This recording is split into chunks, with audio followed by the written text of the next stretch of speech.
আন্তর্জাতিক অপরাধ ট্রাইব্যুনালে এখন কথা বলছেন chief prosecutor advocate Tajul Islam. আমরা সরাসরি সেখানে চলে যাচ্ছি। করেছেন।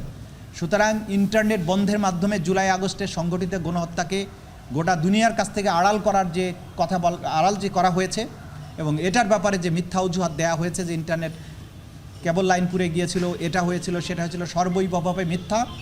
সম্পূর্ণ প্রধান যে নিউক্লিয়াস শেখ হাসিনা তার নির্দেশে, তার পরবর্তী কমান্ডার জুনায়েদ আহমদ পলকের পরবর্তী নির্দেশে এই ইন্টারনেট প্রোভাইডার যারা আছে, বিটিসিএল আছে এবং বাংলাদেশ সাবমেরিন কেবলস পিএলসি, এরাও চিঠি দিয়ে জানিয়েছে যে তারা কার কার নির্দেশে এটা বন্ধ করেছে।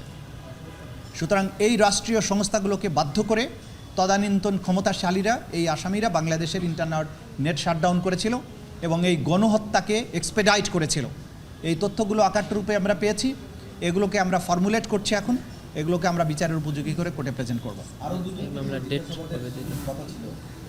আরও দুজন বলেছি আমি, তিনজনকে আজকে জিজ্ঞাসাবাদের জন্য, একটা আব্দুল্লাহ আল কাফি, একটা হচ্ছে হ্যাঁ, প্রত্যেকের জিজ্ঞাসাবাদ শেষে আমরা বলেছি জিজ্ঞাসাবাদ তাদেরকে আমরা যে তথ্যগুলো আমাদের প্রয়োজন সেগুলো আমরা পেয়েছি তাদের কাছ থেকে। সব কিছু হয়তো আপনাদের সাথে শেয়ার করব না, কিন্তু ইন্টারনেটের ব্যাপারটা যেহেতু অত্যন্ত গুরুত্বপূর্ণ ছিল সেটা আমরা জানানোর প্রয়োজন বোধ করছি।